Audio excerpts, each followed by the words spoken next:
Hello everyone, welcome to my YouTube channel. तो इस video में हम लोग प्रीवियस 2018 के जो प्रीवियस क्वेश्चंस हैं हमारे गेट का और एटॉमिक फिजिक्स का, वो सारे क्वेश्चंस हम इसमें सॉल्व करने वाले हैं। टोटल 6 क्वेश्चंस हैं। तो बिना कुछ देरी के शुरू करते हैं। ठीक है, तो इसमें पहला क्वेश्चन जो है उसको पूछा बोला गया है कि जो तुम्हारा what will be the expression for the second overtone frequency in the vibration absorption spectra of a diatomic molecule in terms of harmonic frequency और anharmonic सिटी कांस्टेंट। तो मतलब हार्मोनिक फ्रीक्वेंसी भी दे रखा है और एनहार्मोनिक कांस्टेंट भी दे रखा है। तो यानी कि हमें एक एनहार्मोनिक ऑसिलेटर का क्या या जो केस है वो कंसीडर करना पड़ेगा। और सेकंड चीज है कि सेकंड ओवरटोन बोला है। तो जैसे सेकंड ओवरटोन कौन सा होता है, तो जैसे तुम्हें नहीं पता, जो फर्स्ट 0 to 1 स्टेट जो ट्रांजिशंस होते हैं उसका फंडामेंटल टोन होता है। उसके बाद आता है 0 to 2 0 to 3, ये होता है फर्स्ट ओवरटोन, ये होता है सेकंड ओवरटोन। तो हमें यहाँ पे बोल रहा है कि सेकंड ओवरटोन का जो है 0 to 3 उस वाले केस के लिए तुम्हारा एनर्जी डिफरेंस, मतलब energy difference divided by H उसका वैल्यू निकालना है। ठीक है, तो वो क्या होगा, हाँ, वो होगा हमारा nu is equal to N plus half H का nu zero. It's okay, general term पहले लिख देता हूँ, क्या फॉर्मूला क्या है।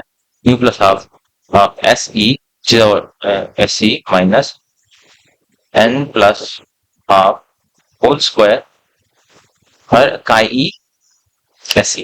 ठीक है, तो अभी न्यू जीरो का कैलकुलेट करने जाए तो ये होगा हाफ एस ई माइनस 1/4 काई ई एस ई।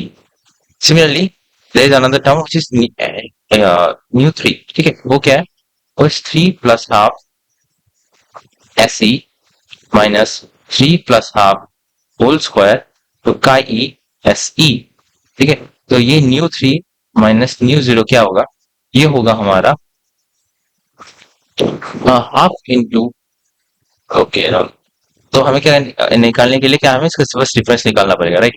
तो ये होगा 3 plus half minus half by S C. ठीक है, और ये होगा 3 plus half whole square minus 1/4 और का ई एस ई। ठीक है, तो अभी क्या करेंगे,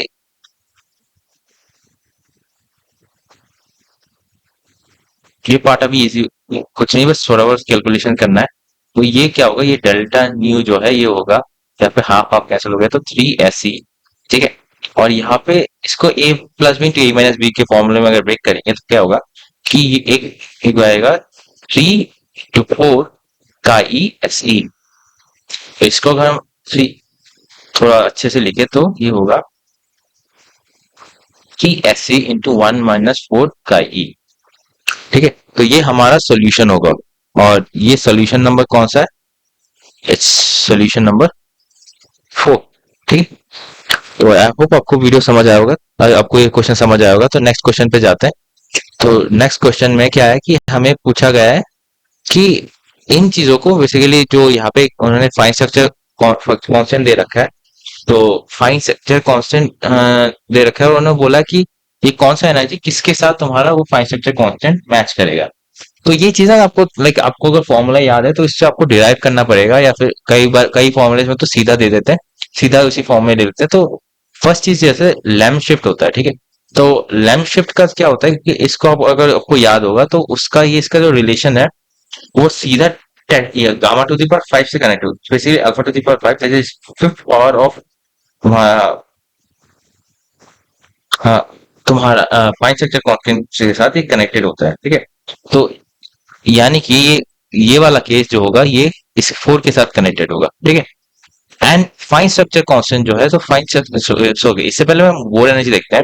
तो बोर एनर्जी अगर आपको याद होगा तो बोर एनर्जी के केस में वो alpha two the square E bore में अल्फा टू द स्क्वायर जो है उसके साथ वो डायरेक्टली प्रोपोर्शनल है। ठीक है, तो यानी कि बोर एनर्जी जो है ये इस केस में पी होगा, Bohr energy E should be R. ठीक है, तो उस और हमें फाइन स्ट्रक्चर के जो फाइन स्ट्रक्चर केस में उसको पता है कि फाइन स्ट्रक्चर का फॉर्मूला क्या होता है, उसमें होता है ई bore alpha square is directly proportional to E board alpha square and E board is in proportional to alpha square। इसका मतलब ये क्या हुआ, ये e to the power alpha 4 के इन प्रोपोर्शनल है। ठीक है, तो if you do the same for fine structure again you find is proportional to the alpha four, but again हमें उसको इतना डिटेल्स में जाने की जरूरत नहीं है। यहाँ पे दो टर्म्स है अल्फा फोर अल्फा फोर, तो हम क्या करेंगे पहले दोनों से हम इसको एलिमिनेट करने की कोशिश करेंगे। पी जो रहेगा वो फोर पे जाएगा, इस पे जा रहा है नहीं, नो ये भी नहीं जा रहा, इस पे जा रहा है राइट। तो ये पहले ऑप्शन से बाकी सारे ऑप्शन एलिमिनेट हो जा रहे हैं। Second is Bohr Bohr energy, उससे फर्स्ट क्वेश्चन लाइक इसके क्या होगा, आर को R should go to one, so R इसमें वन जा रहा है, सो इसमें भी वन जा रहा है, so anyway so got a correct answer, this is C. ठीक है, तो इस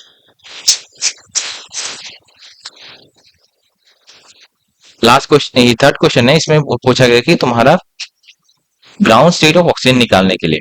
ठीक है, तो ऑक्सीजन का अगर तुम लोगों को पता होगा तो इसका इलेक्ट्रॉनिक कॉन्फ़िगरेशन कैसा है, क्या है 2s2 2p4।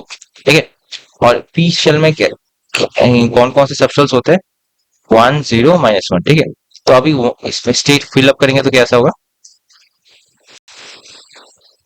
ठीक है, तो ये और उस इसके बाद हमारा अगर एस का वैल्यू निकालना है तो ये होगा विच इज 2 अनपेयर्ड इलेक्ट्रॉन्स है, तो 2 इंटू हाफ दैट इज 1। तो यानी स्प्रिंग मल्टीप्लिसिटी हमारा जो होगा वो 3 होना चाहिए। ठीक है, तो इस ऑप्शन से हम इसको एलिमिनेट कर सकते हैं, इसको एलिमिनेट कर सकते हैं, बिकॉज इसमें और इसी में दो क्वेश्चन है जिसमें हमारा जो है जो वैल्यू है वो 3 है। तो अभी क्या आता है कि हम एल का वैल्यू निकालना पड़ेगा। ठीक है, यहाँ पे दोनों का एल का वैल्यू पी है, तो वैसे देख के यहाँ पे इससे आइडिया लग रहा है कि पी होना चाहिए, फिर भी हम कैलकुलेट करते हैं। तो इसमें क्या है कि 2 इंटू वन, मतलब दो शेल से एल, दो इलेक्ट्रॉन है जिसका एल वैल्यू 1 है, एक इलेक्ट्रॉन है जिसका एल वैल्यू 0 है, और एक इलेक्ट्रॉन है जिसका एल वैल्यू -1 है। ठीक है, तो ये क्या बता रहा है, तो 2 - 1 that is 1, so this implies two p shell, तो यानी कि ये 3p होना चाहिए right. Now if you notice ये जो चीज है this is more than half filled right, it's more than half field.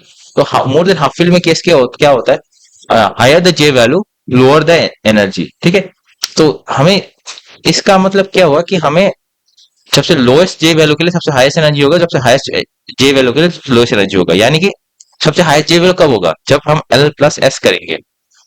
और वो कौन सा केस है, वो होगा, हाँ सॉरी, वो होगा जब हम 1 + 1 कर रहे हैं दैट इज 2। तो यानी कि हमारा जो टर्म सिंबल होगा वो होगा 3p2, और वो कौन सा है, ये वाला। तो ये है इसका सोल्यूशन। अगर आपको ये डिटेल में समझना है तो मैंने एक पूरा प्रॉपर वीडियो बना रखा है एलएस कपलिंग के नाम से, हम मेरे वीडियो में के प्लेलिस्ट में आपको मिल जाएगा, ये उसमें पूरा डिटेल एक्सप्लेन कर रखा है कि equivalent non equivalent electron system सब कुछ, इसमें आप पूरा अच्छे से जान पाओगे अगर आपको तरीका नहीं पता। ठीक है, तो इसमें एक क्वेश्चन है कि which one of the following is an allowed dipole transition. तो डाइपोल ट्रांजिशन का एक इंपॉर्टेंट कंडीशन होता है, तुम्हारा जो है डेल एच जो कि स्पिन का ट्रिगर चेंज है वो 0 होना चाहिए। दूसरा है कि तुम्हारा del L should be 0 ± 1। Now since s equal to 0 हो रहा है यानी कि डेल जे भी should also be equal to 0 ± 1। That's great.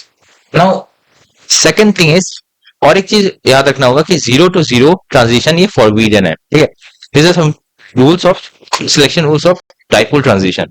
अभी फर्स्ट केस क्या होगा हमें देखना पड़ेगा कि कौन से केस में एस चेंज नहीं हुआ। ठीक है, सॉरी, तो फर्स्ट केस में आप अगर हम इस देख के पता चल रहा है तो इस केस में और इस केस में चेंज नहीं हुआ, ये दोनों ऑप्शंस है, ये दोनों हम देख के क्रॉस कर सकते हैं कि ये अलाउड डाइपोल ट्रांजिशंस नहीं है। ठीक है, तो सेकंड चीज आएगा कि हमें मैच कराना है कि तुम्हारा डेल एल जो है वो 0 और या फिर ±1 होना चाहिए, या फिर 0 और जे भी 0 और ±1 होना चाहिए। ठीक है, तो अगर हम बी के केस में देखें तो डेल एल भी +1 है, एल और सी के केस में डेल एल -1 है, तो एल वाला केस तो ठीक है, तो यानी कि हमें जे में जाना पड़ेगा। तो बी वाले केस में क्या हो रहा है, ये दोनों बी वाले केस के लिए होल्ड करो, this is B for B, C. यहाँ पे डेल जे क्या आ रहा है कि 5/2 - 3/2 दैट्स 1, एंड यहाँ पे डेल जे क्या आ रहा है 1/2 - 3/2। ठीक है, दैट्स -2। यानी कि ये ऑप्शन भी नहीं होगा, तो हमारा आंसर होगा वो ऑप्शन नंबर। ठीक है भाई, आपको ये क्वेश्चन समझ आया होगा। ठीक है, तो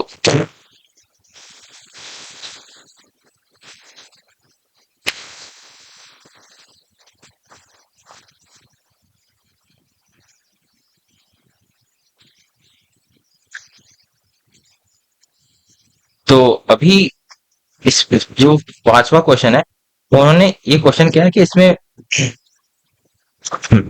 सॉरी, इस क्वेश्चन में क्या है कि इस क्वेश्चन में आपको क्या बोल रखा है, एक सिंगल स्टेज दे रखा है। इन सिंगल स्टेज कौन से होते हैं, जिसके लिए आपका डेल जीरो हो जाता है। ठीक है, और इसमें बोला गया है कि तुम्हारा जो सीमेंस स्प्लिटिंग है, सीमेंस स्प्लिटिंग है, वो उसका वैल्यू है 0.03 नैनोमीटर, और उसका वेवलेंथ कितना दे रखा है, 5650 नैनोमीटर। बोला गया है कि इस ये अगर दे रखा है, तो उन्होंने बोला कि तुम्हारा मैग्नेटिक फील्ड का स्ट्रेंथ कितना होगा। ठीक है, तो इसके लिए आपको एक फॉर्मूला पता होना चाहिए। ठीक है, which is delta lambda is equal to lambda square by C into E V P 4 pi M. ये नॉर्मल सीमेंस स्प्लिटिंग का फॉर्मूला है, अगर आपको नहीं पता तो थोड़ा देख लेना। ठीक है, तो इससे आपको क्या निकालना है, हमें बी निकालना है। तो ये हो जाएगा delta lambda M lambda into C 4 pi M by lambda square into E. ठीक है, तो ये नैनोमीटर को हमें मीटर में कन्वर्ट करना पड़ेगा। तो उसमें क्या होगा कि 0.03 into 10⁻⁹ 3 into 10⁸ right, into 9.1 into 10⁻⁻31, और साथ में आई थिंक एक 4 पाई भी मल्टीप्लाई होगा, राइट। 4 सामने लिखे तो 4 पाई इंटू 4 पाई, इट्स आ गया 650 into 10⁻⁹ whole square into 1.6 into 10⁻⁻19। Now क्या है कि when when you'll be doing the calculation, तो when you'll be doing the calculation, तो गेट में क्या होता है, तुम्हें कैलकुलेटर मिल जाता है, तो तुम्हें कैलकुलेटर में से तो कैलकुलेट करोगे, इसका जो वैल्यू आएगा it will get as 1.52 tesla. ठीक है, आपको ये क्वेश्चन समझ आ गया होगा, ये कुछ नहीं, बस फॉर्मूला लगाना था।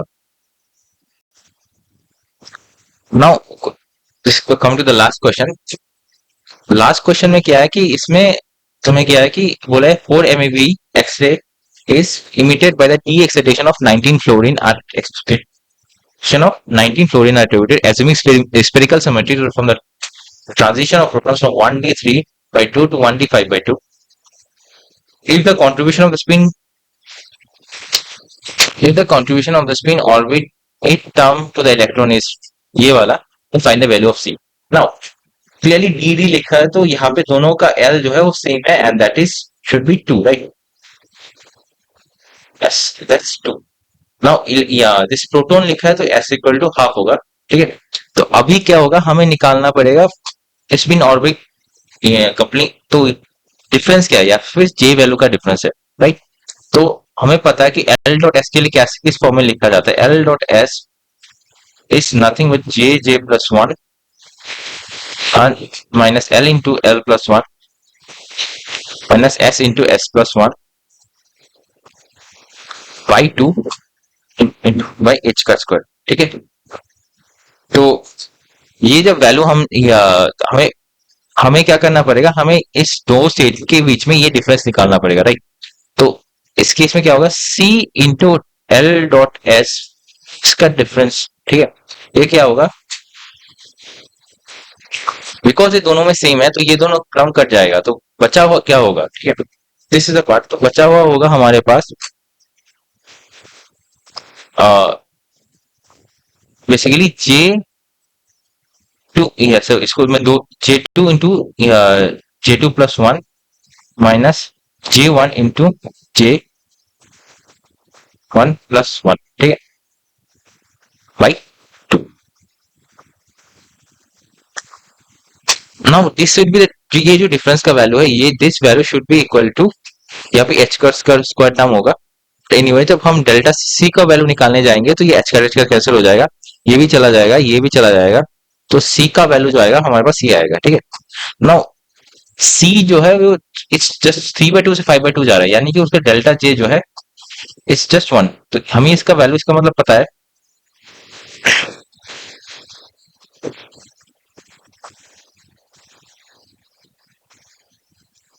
आई एम सो सॉरी, एक गलती हो गई। तो यहाँ पे क्या होगा कि यहाँ पे delta E is equal to C into delta L dot S, right. तो ये वैल्यू जो है ये होगा हमारा ये वाला, तो ये होगा यहाँ पे सी आ जाएगा, right. Apologise for this mistake. तो यहाँ पे क्या होगा, ये डेल ई जो होगा ये होगा C by two into, because J two is J plus one, is J one plus one, तो ये हो जाएगा two C into J plus one, ठीक है। If you do the calculation, अगर if you put this value here you will come, this nothing but lambda, ये जो value मैंने डायरेक्टली पुट किया इसको लैंडा जी इंटरवल, इसको इस वैल्यू को मैंने पुट कर दिया। अभी ये वैल्यू हमारे पास 4 हो गया, ये 2 कैंसिल हो गया, और J1 का वैल्यू हमारे पास पता है, and that's 3/2। So C to 3/2 plus 1 done.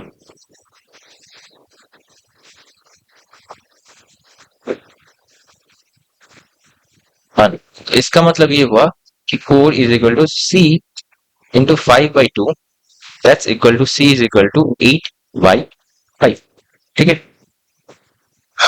तो हमारा जो आंसर होगा इस केस में, it's C should be equal to 8/5।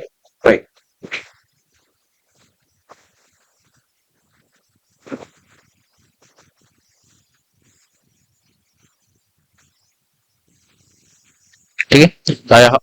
तो आंसर तो बस इतना ही इस वीडियो में। तो आई होप आपको ये वीडियो समझ आया होगा। अगर समझ आया तो please don't forget to like share and subscribe, and thanks for watching.